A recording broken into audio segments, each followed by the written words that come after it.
Basic സയൻസിൻ്റെ പുതിയ വീഡിയോയിലോട്ട് എല്ലാവർക്കും സ്വാഗതം.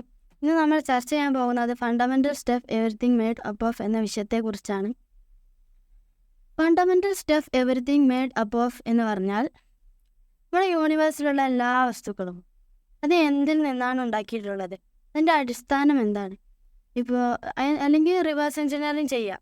റിവേഴ്സ് എഞ്ചിനീയറിംഗ് എന്ന് വെച്ചാൽ ഇപ്പോൾ നമ്മൾ എഞ്ചിനീയറിംഗ് എല്ലാവർക്കും അറിയുന്നവർ തന്നെ കുറേ പാർട്സ് ഉണ്ടാവും. അത് നമ്മൾ കൂട്ടി യോജിപ്പിച്ച് ഒരു വസ്തു ആക്കുന്നതിനാണ് നമ്മൾ എഞ്ചിനീയറിംഗ് എന്ന് പറയുക. ഇനി റിവേഴ്സ് എഞ്ചിനീയറിംഗ് എന്ന് പറഞ്ഞാൽ അതിന് നേരെ ഓപ്പോസിറ്റാണ്.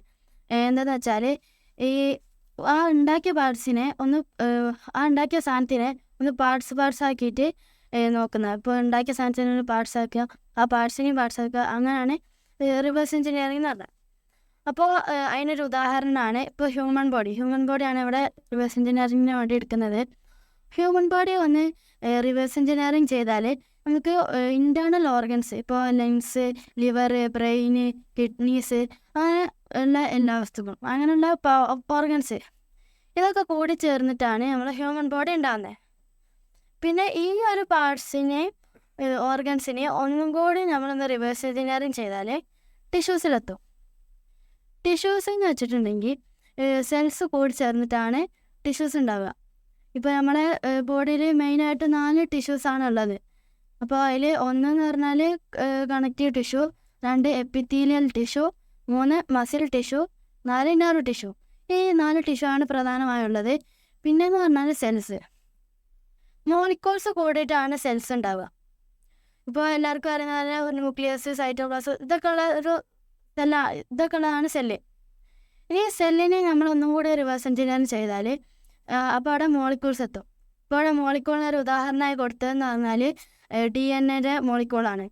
ഈ മോളിക്യൂൾസിനെ നമ്മൾ ഒന്നും കൂടി ഒന്ന് റിവേഴ്സ് എഞ്ചിനീയറിംഗ് ചെയ്താൽ ആറ്റംസിലെത്തും. ആറ്റംസിനെ നമ്മൾ ഒന്നുകൂടി റിവേഴ്സ് എഞ്ചിനീയറിംഗ് ചെയ്താൽ എലമെൻ്ററി പാർട്ടിക്കിൾസിലെത്തും.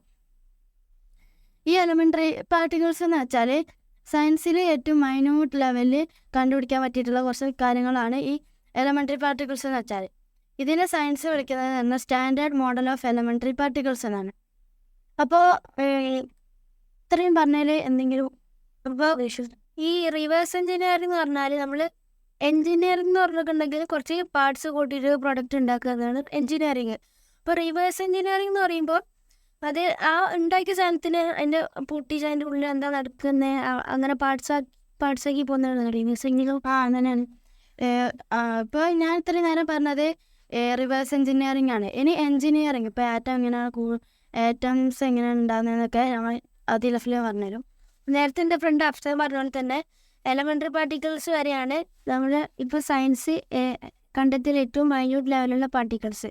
അപ്പോൾ ഇതിന് സയൻസിൽ വിളിക്കുന്ന പേരാണ് standard model of elementary particles. ഇതിനെക്കുറിച്ച് നോക്കുകയാണെങ്കിൽ ഇതിൽ മെയിനായിട്ട് 2 പാർട്ടുകളായിട്ടുള്ളത്, 2 ഭാഗമായിട്ടുള്ളത്. ഒന്ന് ഫെർമിയോൺസും പിന്നെ ബോസോൺസും. ഫെർമിയോൺസ് പറഞ്ഞതിൻ്റെ മാറ്റർ പാർട്ടിക്കിളും, ബോസോൺസ് പറഞ്ഞാൽ ഫോഴ്സ് ക്യാരിങ് പാർട്ടിക്കിളും. പിന്നെ ഫെർമിയോൺസിൻ്റെ വേറെ 2 ഗ്രൂപ്പുകളും കൂടി ഉണ്ട്. ഒന്ന് ക്വാർട്സും പിന്നെ ഒന്ന് ലെപ്റ്റോൺസും. പിന്നെ ബോസോൺസിലുള്ളത് ഫോട്ടോൺ, അങ്ങനെയുള്ള കുറച്ച് എലമെൻ്ററി പാർട്ടിക്കിൾ. ഇനി ഇതൊക്കെ കൂടി ചേർന്നിട്ട് എങ്ങനെയാണ് ആറ്റംസ് ഉണ്ടാകുന്ന നോക്കാം. അതിന് മുന്നേ ആറ്റത്തിൻ്റെ സ്ട്രക്ചർ നോക്കണം. ആറ്റത്തിൻ്റെ സ്ട്രക്ചർ പറയുമ്പോൾ അതിൻ്റെ നടുവിൽ ന്യൂക്ലിയസ് ഉണ്ടാവും.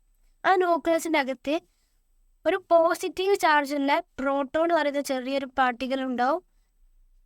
ചാർജ് ഇല്ലാത്ത ന്യൂട്രലായ ന്യൂട്രോൺ എന്ന് പറയുന്നൊരു പാർട്ടിക്കിൾ ഉണ്ടാവും. അതാണ് ഈ ന്യൂക്ലിയസിൻ്റെ അകത്തുള്ള പാർട്ടിക്കിൾസ്. പിന്നെ ഈ ന്യൂക്ലിയസിൻ്റെ ചുറ്റും ഇലക്ട്രോൺ ആയിരുന്നൊരു എലമെൻ്ററി പാർട്ടിക്കിൾ ഇതിൻ്റെ ചുറ്റും പോയിരിക്കും. അപ്പോൾ പ്രോട്ടോണും ന്യൂട്രോണും ഒരു പാർട്ടിക്കിളാണ്. അതിനെ എലമെൻ്ററി പാർട്ടിക്കിൾസിലെ കോക്സ് പറയുന്ന പാർട്ടിക്കിൾസ് കൊണ്ട് ഉണ്ടാക്കിയത്. പക്ഷേ ഇലക്ട്രോൺ പറയുന്നത് അതന്നെ ഒരു എലമെൻ്ററി പാർട്ടിക്കിളാണ്. അപ്പം ഞാൻ നേരത്തെ പറഞ്ഞു പ്രോട്ടോണിൻ്റെ ചാർജ് പോസിറ്റീവ്, ന്യൂട്രോണിന് ചാർജ് ഇല്ല. പക്ഷെ ഇത് രണ്ടും കോഴ്സും കൊണ്ട് തന്നെ ഉണ്ടാക്കിയത്. അപ്പോൾ അതെങ്ങനെയാണ് പ്രോട്ടോണിന് പോസിറ്റീവ് ചാർജും ന്യൂട്രോണിന് ചാർജ് ഇല്ല, അതെങ്ങനെയാണെന്ന് നോക്കാം. അതിന് പ്രോട്ടോണിൻ്റെ ഉള്ളിൽ ഏതൊക്കെ എലമെൻ്ററി പാർട്ടിക്കിൾ ഉള്ളതെന്ന് ആദ്യം നമുക്ക് നോക്കണം. പ്രോട്ടോണിൻ്റെ ഉള്ളിലുള്ളത് അപ്പ് കോർക്കും ഡൗൺ കോർക്കും പറഞ്ഞ 2 പാർട്ടിക്കിൾസാണ്. ഓരോ പാർട്ടിക്കിളിലും വ്യത്യസ്ത ചാർജസ് ഉണ്ടാവും. ഇപ്പോൾ ഇവിടെ 2 അപ്പ് കോർക്കും ഒരു ഡൗൺ കോർക്കും കൊണ്ടാണ് പ്രോട്ടോൺ ഉണ്ടാക്കിയിട്ടുള്ളത്. അതിൽ അപ്പ് കോർക്കിൻ്റെ ചാർജ് പറയുന്നത് പോസിറ്റീവ് 2/3 ആണ്. ഡൗൺ കോർക്കിൻ്റെ ചാർജ് പറയുന്നത് -1/3 ആണ്. അപ്പോൾ ഇത് കാൽക്കുലേറ്റ് ചെയ്യുമ്പോൾ എങ്ങനെ അതിൻ്റെ ചാർജ് വരുന്നത് വെച്ചിട്ടുണ്ടെങ്കിൽ 2 അപ്പ് കോർക്ക് ഉണ്ടായതുകൊണ്ട് അപ്പ് കോർക്കിൻ്റെ ചാർജ് എടുക്കും. Positive 2/3 plus positive 2/3. അപ്പോൾ ഒരു ആൻസർ കിട്ടും. അതിനോട് ഒരു ഡൗൺ കോർക്കല്ല, ഡൗൺ കോർക്കിൻ്റെ ചാർജ് ഇതിനോട് എന്താവും കൂട്ടും, -1/3. അപ്പോൾ ഇത് കാൽക്കുലേറ്റ് ചെയ്യുമ്പോൾ നമുക്ക് ടോട്ടല് 1 കിട്ടും, പോസിറ്റീവ് 1 കിട്ടും. അങ്ങനെയാണ് പ്രോട്ടോണ് പോസിറ്റീവ് ചാർജ് വന്നത്. പിന്നെ ഉള്ളതാണ് ന്യൂട്രോൺ. ന്യൂട്രോൺ വന്നിട്ടുണ്ടെങ്കിൽ ചാർജ് ഇല്ല. അതെങ്ങനെ വന്നു വെച്ചിട്ടുണ്ടെങ്കിൽ ന്യൂട്രോൺ പ്രോട്ടോൺ ഉണ്ടാക്കിയ കോഴ്സും കൊണ്ടാണ് ഒരേ കോഴ്സും കൊണ്ട് ഉണ്ടാക്കിയത്. പക്ഷെ ന്യൂട്രോണിൻ്റെ അകത്ത് ചെറിയൊരു വ്യത്യാസമുണ്ട്. കാരണം പ്രോട്ടോൺ പറഞ്ഞപ്പോൾ അവിടെ 2 അപ്പ് കോർക്ക് വന്നിട്ട് ഒരു ഡൗൺ കോർക്കും. പക്ഷെ ന്യൂട്രോണിൻ്റെ കേസ് നോക്കുകയാണെങ്കിൽ ഒരു അപ്പ് കോർക്കും പിന്നെ 2 ഡൗൺ കോർക്കും ഉള്ളത്. അപ്പോൾ അപ്പ് കോർക്കിൻ്റെ ചാർജ് നേരത്തെ പറഞ്ഞ പോലെ തന്നെ പോസിറ്റീവ് 2/3 ആണ്. ഡൗൺ കോർക്കിൻ്റെ ചാർജ് -1/3 ആണ്. അപ്പോൾ ഇത് കാൽക്കുലേറ്റ് ചെയ്യുമ്പോൾ -1/3 പ്ലസ് -1/3 പ്ലസ് പോസിറ്റീവ് 2/3 0. അവിടെ ചാർജ് ഇല്ല, ന്യൂട്രലാണ്. അതുകൊണ്ടാണ് ന്യൂട്രോണ് ചാർജ് ഇല്ല, പ്രോട്ടോണ് പോസിറ്റീവ് ചാർജും വന്നത്. അടുത്തതാണ് എലമെൻറ്റ്സ്. എലമെൻറ്റ്സ് പറഞ്ഞിട്ടുണ്ടെങ്കിൽ അത് മെയിനായിട്ട് പ്രോട്ടോണ് ഡിപ്പെൻഡ് ചെയ്തിട്ടുള്ളൊരു കാര്യമാണ്. ഇപ്പോൾ ഒരു ആറ്റത്തിനകത്ത് എത്ര പ്രോട്ടോൺ ഉണ്ടാക്കിയിട്ടാണ് ഏത് എലമെൻ്റാന്നൊക്കെ നോക്കുന്നത്. ഫോർ എക്സാമ്പിൾ, ഒരു ആറ്റത്തിൻ്റെ അകത്ത് ഒരു പ്രോട്ടോൺ ഉണ്ടെങ്കിൽ അത് ഹൈഡ്രജൻ്റെ എലമെൻ്റ് ആവും. ഇപ്പോൾ 2 ആണെങ്കിൽ അത് ഹീലിയത്തിൻ്റെ എലമെൻ്റ് ആവും. 3 ആകുമ്പോൾ ലിഥിയം ആവും. ഇപ്പോൾ 6 ആണെങ്കിൽ കാർബൺ ആവും. ഇപ്പോൾ 8 ആണെങ്കിൽ ഓക്സിജൻ ആവും. അങ്ങനെ അതിൽ ആ ആറ്റത്തിൻ്റെ അകത്ത് എത്ര പ്രോട്ടോൺ ഉണ്ട് എന്ന് നോക്കിയിട്ടാണ് എലമെൻറ്റ്സ്. പ്രോട്ടോൺ മാറുന്നതനുസരിച്ച് അതിൻ്റെ കെമിക്കൽ പ്രോപ്പർട്ടീസിലൊക്കെ വ്യത്യാസം വരും. അപ്പോൾ ഓരോ എലമെൻറ്റിന് വ്യത്യസ്ത ആറ്റോമിക് മാസ് ഉണ്ടാവും, ആറ്റോമിക് നമ്പർ ഉണ്ടാവും, വേറെ കെമിക്കൽ പ്രോപ്പർട്ടീസ് ആയിരിക്കും. അപ്പോൾ പ്രോട്ടോണിൻ്റെ ഡിപ്പെൻഡ് ചെയ്തിട്ടാണ് എലമെൻറ്റ്സ് ഉള്ളത്. പ്രോട്ടോണിൻ്റെ എണ്ണം മാറുന്നതനുസരിച്ച് എലമെൻറ്റ് മാറും, പിന്നെ അതിൻ്റെ കെമിക്കൽ പ്രോപ്പർട്ടീസ് മാറും, ആറ്റോമിക് നമ്പർ മാറും, പിന്നെ ആറ്റോമിക് മാസൊക്കെ മാറും. ഇങ്ങനെയുള്ളതാണ്. ഇപ്പോൾ 2 എക്സാമ്പിൾ ഞാൻ പറയാം, ഹൈഡ്രജനും ഹീലിയം. ഹൈഡ്രജൻ്റെ അകത്ത് ഒരു പ്രോട്ടോൺ ഉള്ളത്, അതുകൊണ്ട് ഹൈഡ്രജൻ്റെ എലമെൻ്റ് ആവും, വലിയ ആറ്റം. ഹീലിയത്തിൻ്റെ അകത്ത് 2 പ്രോട്ടോൺ ഉള്ളത്, ഹീലിയത്തിൻ്റെ ആറ്റം. പിന്നെയുള്ളതാണ് periodic table of the elements. Periodic table of the elements പറഞ്ഞിട്ടുണ്ടെങ്കിൽ ഇവിടെ നേരത്തെ പറഞ്ഞത് ഓരോ എലമെൻറ്റിൻ്റെയും അതിൻ്റെ കെമിക്കൽ പ്രോപ്പർട്ടീസ് വെച്ചിട്ട് അതിനൊരു ടേബിൾ അറേഞ്ച് ചെയ്ത് വെച്ചതാണ് പീരിയോഡിക് ടേബിൾ എന്ന് പറയുന്നത്. അതിൽ ഏകദേശം 118 എലമെൻറ്റ്സ് ഉണ്ട്. Hydrogen, helium, lithium, beryllium, boron, carbon, അങ്ങനെ 118 എലമെൻറ്റ്സ് ഉണ്ട്. അപ്പോൾ ഈ ഇതിലൊക്കെ ആ എലമെൻറ്റ്സിൻ്റെ കുറച്ച് ഡീറ്റെയിൽസ് കൊടുത്തിട്ടുണ്ട്. അപ്പോൾ അത് എന്തൊക്കെയാണെന്ന് നോക്കാം. ആദ്യമായിട്ട് അതിൻ്റെ മുകളിൽ ഒരു നമ്പർ കാണാം, 6 എന്ന് കാണാം. അപ്പോൾ ഒരു കാർബൺ ആണ് എക്സാമ്പിൾ എടുത്തപ്പോൾ അതിന് 6 എന്ന് കണ്ട്. അത് പറഞ്ഞത് അതിൻ്റെ ആറ്റോമിക് നമ്പറാണ്. ആറ്റോമിക് നമ്പർ മീൻസ് അതിലെത്ര പ്രോട്ടോൺ ഉണ്ട്. ഞാൻ നേരത്തെ പറഞ്ഞു പ്രോട്ടോൺ മാറിയാൽ എലമെൻറ്റ് മാറും. ഇപ്പോൾ കാർബണിന് 6 ആയതുകൊണ്ട് അതിൻ്റെ ആറ്റോമിക് നമ്പർ 6 ആയിരിക്കും. ഇപ്പോൾ ഹൈഡ്രജന് 2 ആണെങ്കിൽ അതിൻ്റെ ആറ്റോമിക് നമ്പർ 2 ആയിരിക്കും. പിന്നെ അതിൻ്റെ അടിയിലുള്ളതാണ് സിമ്പിൾ. സിമ്പിൾ എന്ന് പറഞ്ഞിട്ടുണ്ടെങ്കിൽ ഇപ്പോൾ ആ ഒരു എലമെൻറ്റ് നമുക്ക് ഷോർട്ട് ഫോം ആക്കിയിട്ട് വിളിക്കുന്നതാണ് സിമ്പിൾ എന്ന് പറയുക. ഇപ്പോൾ കാർബൺ ആണ് C, ഹൈഡ്രജന് H ആയിരിക്കും. അതാണ് സിമ്പിൾ. പിന്നെ അതിൻ്റെ അടിയിലുള്ളതാണ് കാർബൺ, അതിൻ്റെ ഒറിജിനൽ നെയിം. ആ എലമെൻറ്റിൻ്റെ ഒറിജിനൽ നെയിമേക്കും അതിൻ്റെ അടിയിലുണ്ടാവുക.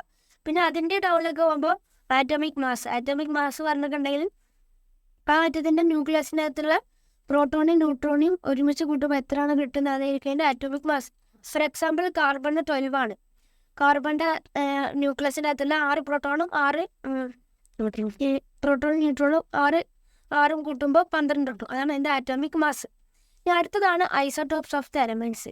ഐസോടോപ്സ് ഓഫ് ദ എലമെൻറ്റ്സ് ഞാൻ പറഞ്ഞില്ലേ, ഈ എലമെൻറ്റ് മാറുക പ്രോട്ടോണെ ഡിപ്പെൻഡ് ചെയ്തിട്ടാണ്. പക്ഷെ ഐസോടോപ്പ് എന്ന് പറഞ്ഞിട്ടുണ്ടെങ്കിൽ ന്യൂട്രോണെ ഡിപ്പെൻഡ് ചെയ്തിട്ടാണ്. ഇപ്പോൾ ഒരു ആറ്റത്തിന് ഒരു എലമെൻറ്റിന് അതേ പ്രോട്ടോൺ ആയിരിക്കും, പക്ഷേ ന്യൂട്രോണിൻ്റെ നമ്പറിൽ വ്യത്യാസം ഉണ്ടാവും.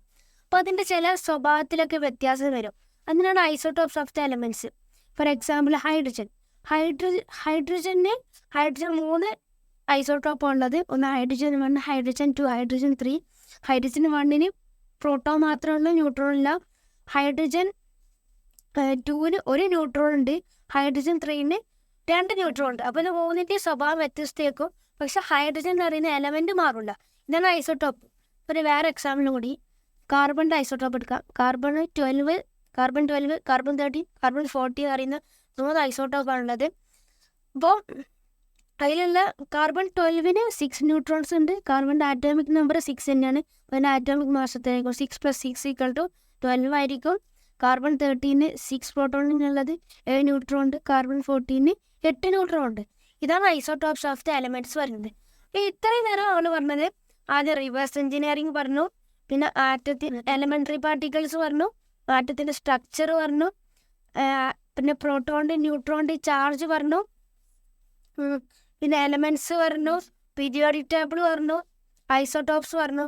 അപ്പോൾ ഇതൊക്കെയാണ് ഈ വീഡിയോയിൽ പറയുന്നത്. ഇനി അടുത്ത വീഡിയോയിൽ പറയാൻ പോകുന്നത് ഈ ആറ്റംസ് ഒക്കെ കൂടിച്ചേർന്നത് എങ്ങനെയാണ് മോളിക്യൂൾസ് ആവുന്നത്, മോളിക്യൂൾസ് കൂടിച്ചേർന്നത് എങ്ങനെയാണ് കോമ്പൗണ്ട് ആവുന്നത്, എങ്ങനെയാണ് ഈ ആറ്റംസ് കൂടിച്ചേരുന്നത്, കെമിക്കൽ ബോണ്ട്, അതൊക്കെ ആയിരിക്കും അടുത്ത വീഡിയോയിൽ പറയാൻ പോകുന്നത്.